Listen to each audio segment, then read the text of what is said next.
Krishna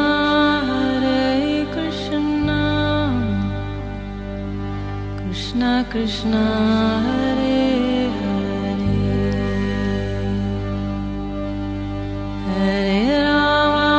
Hare Rama Rama Rama Hare Hare।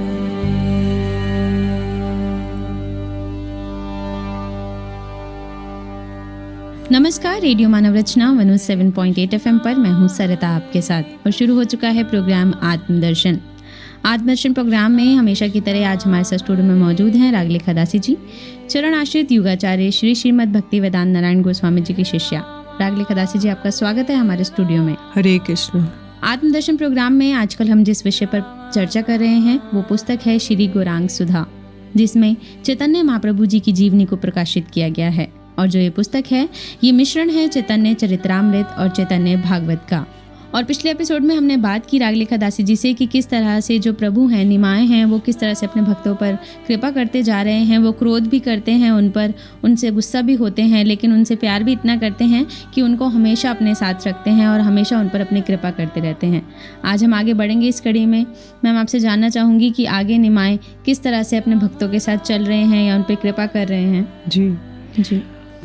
तो एक दिन की बात है कि प्रभु नगर में भ्रमण कर रहे थे, तो सार्वभौम भट्टाचार्य के पिताजी थे विशारद महेश्वर जी।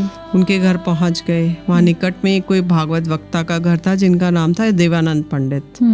तो वो जन्म से ही बड़े विरक्त और परम ज्ञानी थे और नवद्वीप के बड़े प्रसिद्ध भागवत पाठक थे। महाप्रभु गौर सुंदर जा रहे हैं अपने सब छात्रों के साथ और भक्तों के साथ। तो वो उनको कहने लगे, आपस में वार्तालाप करने लगे। उनके कान में सुनाई दिया कि वो बोल रहे थे कि भागवत का चरम फल मुक्ति है। तो उसको सुन के बड़े क्रोधित हो गए और उन्होंने अपने भक्तों से कहने लगे कि इसका भागवत में अधिकार नहीं है। भागवत का जो चरम फल है वो है भक्ति जी। तो इसलिए ये जो है ये कुछ नहीं जानता है। और जैसे चारों वेद अगर दही के समान है तो भागवत मक्खन के समान है। तो जैसे दही को मंथन करते हैं तो मक्खन निकलता है। अगर 10 किलो दही है तो उसको आप चर्न करेंगे तो मक्खन निकलेगा 1 किलो। तो ऐसे ही अगर चारों वेद को चर्निंग करें तो उसका जो मक्खन है वो है भागवत। तो इसलिए भागवत एकदम मतलब रेडी टू ईट जी जी। हाँ, मक्खन है, उसको अपने आप खा सकते हैं। और इसका जो फल है वो है भक्ति है, भागवत पढ़ने का फल, भागवत सुनने का फल। तो बोलते हैं कि यदि भक्ति के बिना कोई भागवत का पाठ करता है तो भागवत को कभी नहीं समझ सकता, क्योंकि भागवत भगवान कृष्ण का वांग्मय स्वरूप है। वांग्मय मतलब वाणी का स्वरूप है। जो भी भगवान की वाणी और भगवान में कोई अंतर नहीं है, इसलिए वो ऐसा स्वरूप है। तो बहुत क्रोधित हो गए गौर सुंदर और कहने लगे कि ये भक्तिहीन है, ये दुष्ट है और मैं इसकी भागवत को फाड़ के फेंक देता हूँ। अच्छा। तो सारे भक्त लोग कहने लगे कि वैष्णव लोग कहने लगे कि ये तो अचिंत्य ग्रंथ है भागवत तो, और यदि कोई भागवत को समझे बिना भी पाठ करता है तो भी वो उसका कल्याण होता है।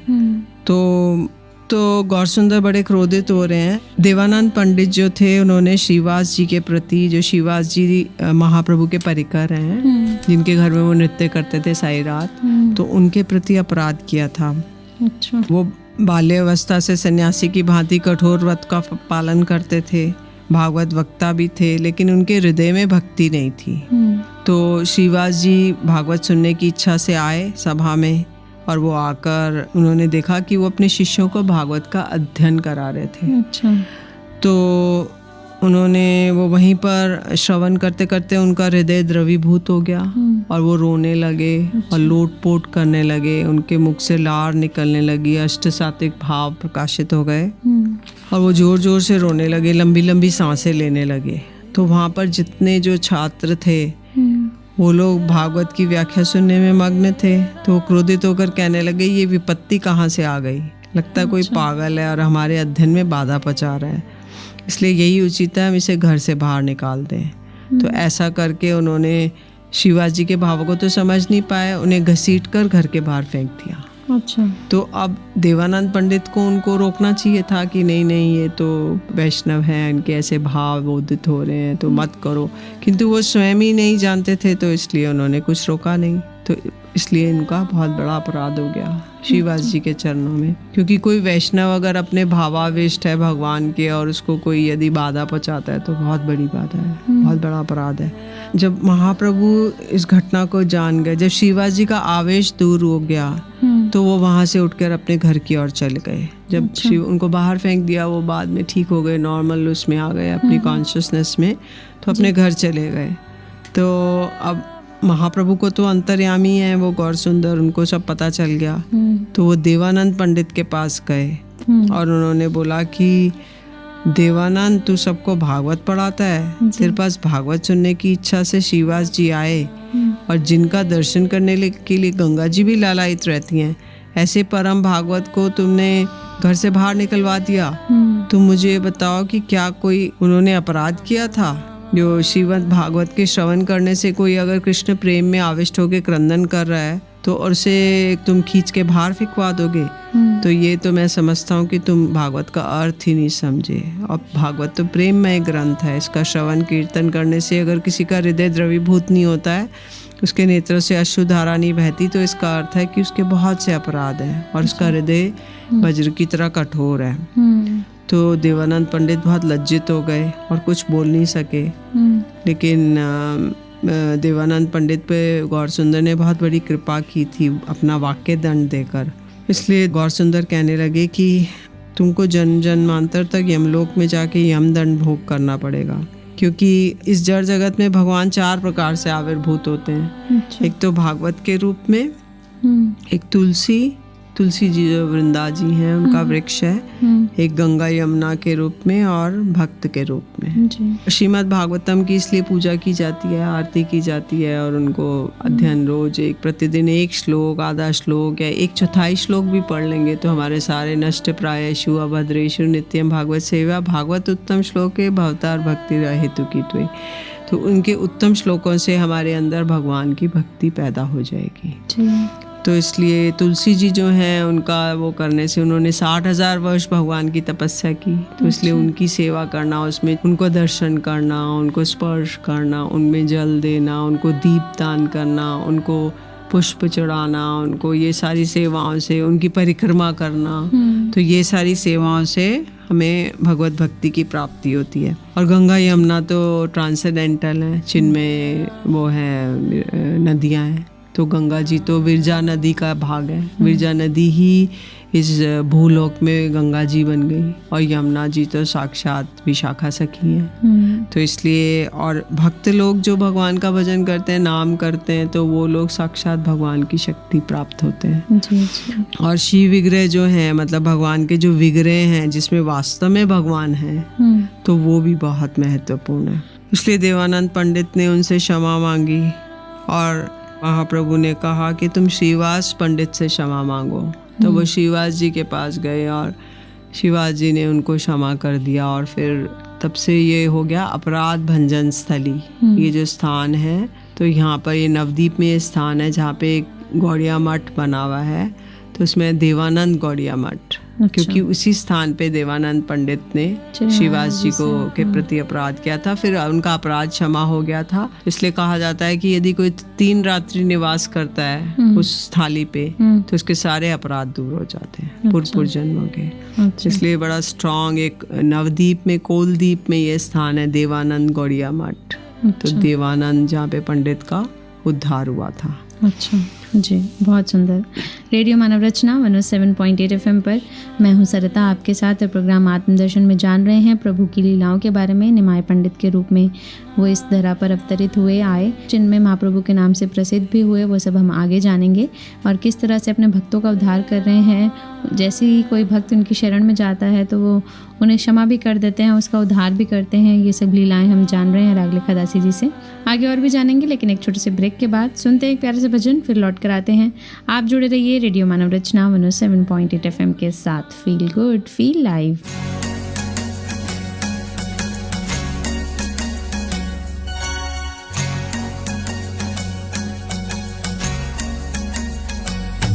मुझे चरणों से लगा ले मेरे श्याम मुरली वाले,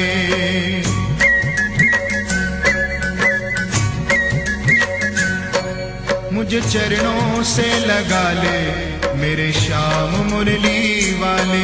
मुझे चरणों से लगा ले मेरे श्याम मुरली वाले। मेरी सांस सांस में तेरा, मेरी सांस सांस में तेरा है नाम मुरली वाले। मुझे चरणों से लगा ले मेरे श्याम मुरली वाले। मुझे चरणों से लगा ले मेरे श्याम मुरली वाले।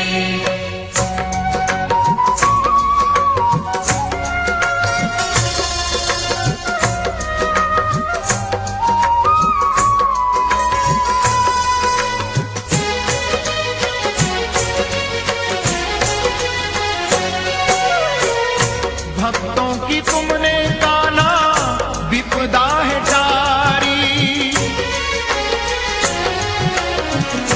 भक्तों की तुमने कान्हा विपदा है टारी। मेरी विवाह थामो आके बिहारी। मेरी विवाह थामो आके बिहारी। विघ्न बनाए तुमने, विघ्न बनाए तुमने हर काम मुरली वाले। मुझे चरणों से लगा ले मेरे श्याम मुरली वाले। मुझे चरणों से लगा ले मेरे श्याम मुरली वाले।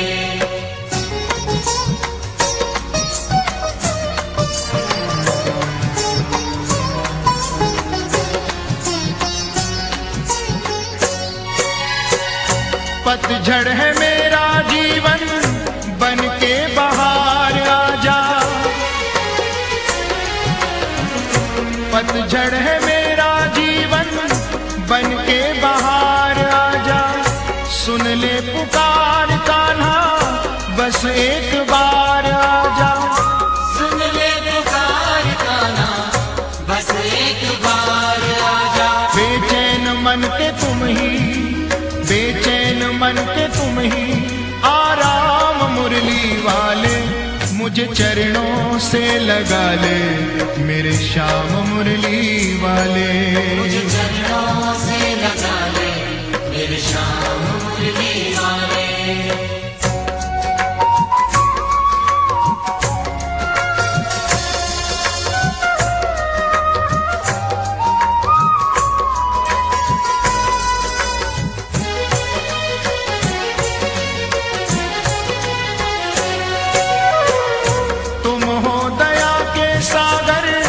जन्मों की मैं हूँ प्यासी। तुम हो दया के सागर, जन्मों की मैं हूँ प्यासी। दे दो जगह मुझे भी चरणों में बस जरा सी। दे दो जगह मुझे भी चरणों में बस जरा सी। सुबह तुम ही हो तुम ही, सुबह तुम ही हो तुम ही मेरी श्याम मुरली वाले। मुझे चरणों से लगा ले मेरे श्याम मुरली वाले। मुझे चरणों से लगा ले मेरे श्याम मुरली वाले। मेरी सांस सांस में तेरा, मेरी सांस सांस में तेरा है नाम मुरली वाले। मुझे चरणों से लगा ले मेरे श्याम मुरली वाले। मुझे चरणों से लगा ले मेरे श्याम मुरली वाले। मुझे चरणों से लगा ले मेरे श्याम मुरली वाले। मुझे चरणों से लगा ले मेरे श्याम मुरली वाले। Hare Krishna, Hare Krishna, Krishna Krishna, Hare Hare, Hare Rama, Hare Rama, Rama Rama, Hare Hare।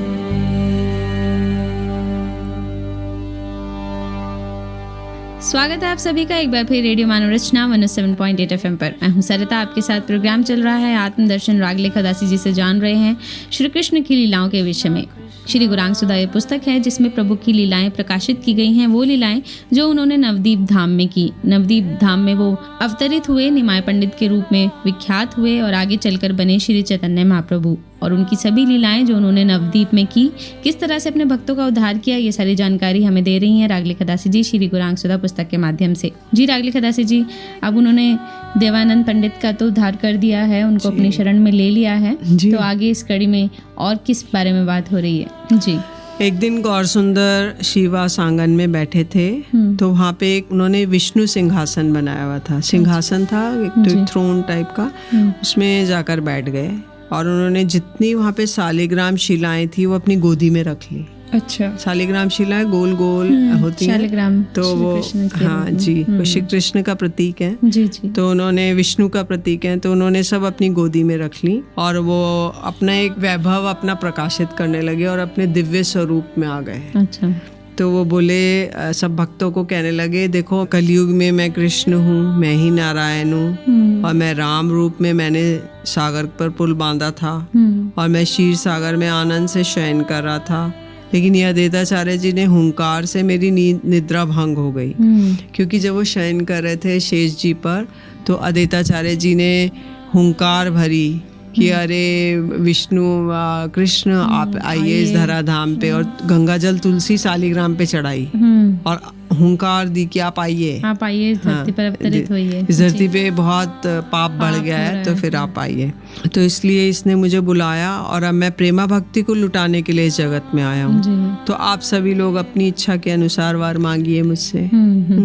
तो वो जैसे पूरा जैसे भगवान के उसमें आ गए हैं। तो नित्यानंद प्रभु जी समझ गए कि ये भगवत भाव में आ गए हैं। तो उन्होंने उनके मस्तक पर छत्र धारण कर लिया। छाता होता है ना बड़ा वाला, जिसको भगवान के ऊपर धारण किया जाता है, वो धारण कर लिया। और प्रभु के बाईं और जो गदाधर जी थे वो उनको प्रेम से एक तांबुल देने लगे, तांबुल पान। जी जी। और अन्य अन्य भक्त लोग चारों ओर से प्रभु को घेर कर चावड़ ढुलाने लगे। चावड़ ढुलाना एक पंखा मतलब सफेद रंग का गैया की पूंछ का बनता है। तो उससे अगर किसी को जैसे सटल रूप में पसीना आता है वो तो उसको भी सोख लेता है वो। जैसे पंखा तो हवा के लिए होता है, लेकिन चावड़ ढुलाने से और भी विशेष लाभ होता है। अच्छा। तो और वैसे भी एक वैभव का प्रतीक है चांवर, पंखा और ये मयूर पंख, तो ये भगवान को ढुलाया जाता है। तो अब सारे भक्त लोग आनंद में विभोर हो गए उनका ऐश्वर्य देखकर, और प्रभु के चरणों में वे गिरकर अपनी इच्छा अनुसार वर मांगने लगे। किसी ने मांगा, हे प्रभु मेरे पिता अत्यंत दुष्ट प्रवृत्ति के हैं, तो आप ऐसा वर दीजिए कि उनकी बुद्धि शुद्ध हो जाए और आपके चरणों में भक्ति हो। इस प्रकार कोई अपने पुत्र के लिए मांग रहा है, कोई नास्तिक पत्नी के लिए मांग रहा है, कोई शिष्य के लिए मांग रहा है, कोई भक्ति विरोधी गुरु के कल्याण के लिए वर मांग रहा है। तो गौर सुंदर सब भक्तों की इच्छा को पूर्ण करने वाले हैं। वे उनको मुस्कुराते हुए वर दे रहे हैं। तभी शिवाजी बोले, प्रभु मैं चाहता हूँ कि आप सच्ची माता को भी प्रेम प्रदान करें। अच्छा। तो प्रभु बोले, नहीं श्रीवास, मैं उन्हें प्रेम नहीं प्रदान करूंगा, क्योंकि वो वैष्णव अपराधिनी है। अच्छा। और उन्होंने वैष्णव अपराध ही जो है वो प्रेमा भक्ति का बाधा बन जाता है।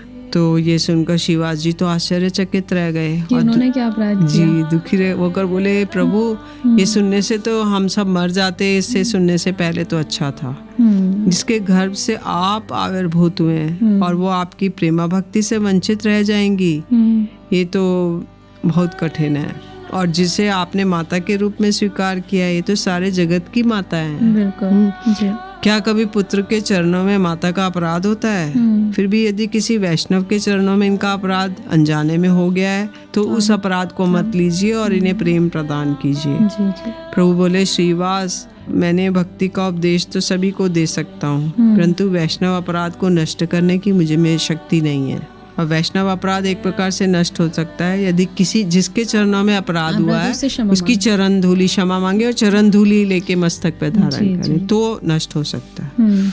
तो बोले कि जैसे दुर्वासा ऋषि थे, तो उन्होंने अम्बरीश महाराज के चरणों में अपराध किया। दुर्वासा ऋषि अम्बरीश महाराज के पास गए और बोले कि हमें एकादशी का अगला दिन था, द्वादशी, जी। तो उसमें अम्बरीश महाराज तो निर्जला एकादशी करते थे, तो उन्होंने बस एक मुहूर्त भर रह गया था उनके पारण करने। पारण मतलब अगले दिन जब एकादशी की तिथि खोली जाती है, फास्टिंग, तो कुछ ग्रेन से वो, या अगर निर्जल है तो जल से, और अगर जल पिया या फ्रूट्स खाए हैं तो कुछ ग्रेन से वो एकादशी को ब्रेक करेंगे, पारण।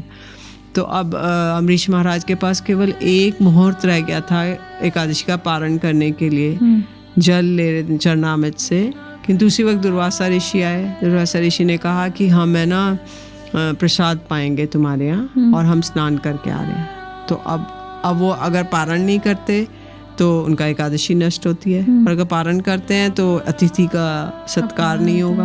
तो दुर्वासा ऋषि वैसे भी बड़े क्रोधी ऋषि थे, तो उन्होंने ब्राह्मणों को बुलाया। ब्राह्मणों ने कहा कि आप है ना बस एक बूंद चरणामृत ले लीजिए, और फिर उसके बाद उनका सत्कार करके फिर आप प्रसाद पाइए। तो उन्होंने ऐसा ही किया। जब ऐसा किया तो तुरंत दुर्वासा ऋषि अपने अंतर्यामी उससे जान गए कि अम्बरीश महाराज ने तो चरणामृत ले लिया है। तो वो आ गए क्रोधित होकर, अपनी एक सिर पे से जटा निकाली, उसको फेंका अभिमंत्रित करके, तो उसमें से एक कृत्या राक्षसी निकली। अच्छा। और वो अम्बरीश महाराज को मारने के लिए दौड़ी, किंतु तुरंत भगवान का चक्र आया और उनको कृत्या राक्षसी को मार दिया। अच्छा। और उसके बाद ये जो अब वैष्णव अपराध हो गया, क्योंकि ये वैष्णव है अम्बरीश महाराज, कृत्या राक्षसी का वध नहीं हुआ, वो उल्टा दुर्वासा ऋषि के पीछे दौड़ने लगे। अच्छा। तो दुर्वासा ऋषि आगे आगे भाग रहे हैं, तो वहाँ गए ब्रह्मा जी के पास कि आप मेरी रक्षा कीजिए। तो बोले मैं कुछ नहीं कर सकता, आपने वैष्णव अपराध किया है। तो फिर शंकर जी के पास गए। शंकर जी ने कहा मैं भी कुछ नहीं कर सकता, आप विष्णु जी के पास जाइए। विष्णु जी के पास गए तो विष्णु जी ने कहा कि आपने जिसके चरणों में अपराध किया उससे क्षमा मांगिए।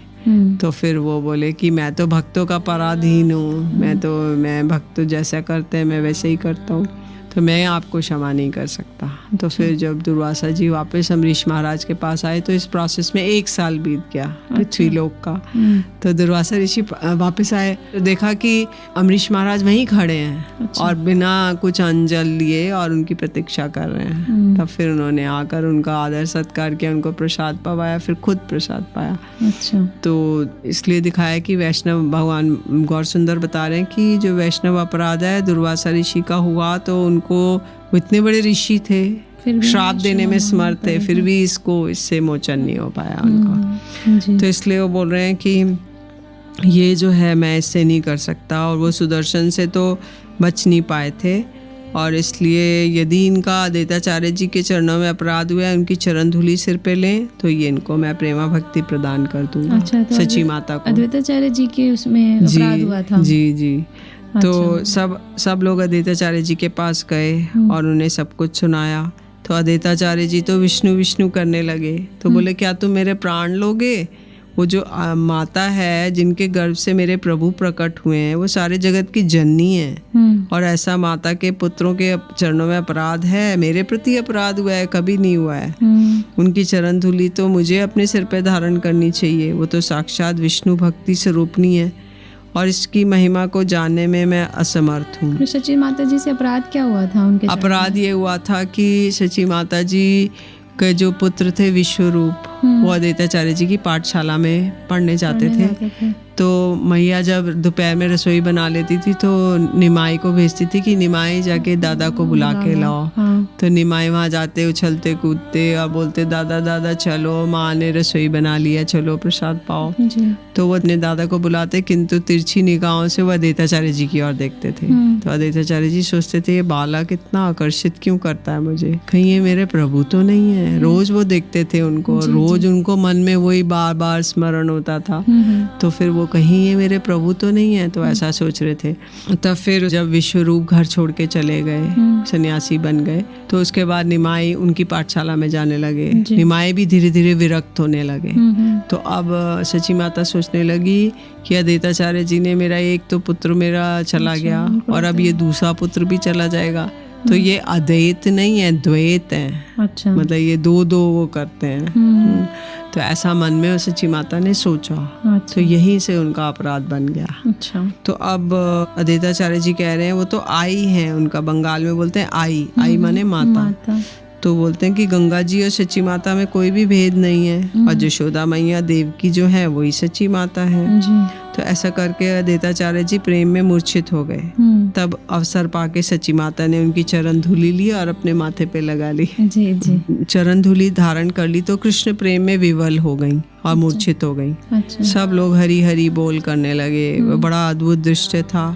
सच्ची माता तो प्रेम में आविष्ट होकर मूर्छित पड़ी थी और आचार्य भी प्रेम में मूर्छित पड़े थे। जी।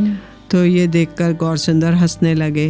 उसके बाद जब माता की मूर्छा दूर हुई तो बोले, हे माँ, अब मैं आपको कृष्ण भक्ति आपको प्राप्त हो चुकी, प्रदान कर सकता हूँ, और आपका आप वैष्णव चरणों में अपराध समाप्त हो चुका है। इस प्रकार माता को माध्यम बना के गौर सुंदर शिक्षा देने चाहते हैं कि वैष्णव अपराधी की बचने की कोई संभावना नहीं चाहे है, वो उनकी माता ही क्यों ना हो। जी। जी जी। तो इसलिए वो कहते हैं कि शिव जी क्यों ना हो त्रिशूलधारी, तो भी अगर वो वैष्णव अपराध करेंगे तो उनका सर्वनाश हो जाएगा। जी जी। तो इसलिए ऐसा करके जो भी कोई अगर वैष्णव अपराध करता है तो उसका कोई भी परित्राण नहीं है। जी।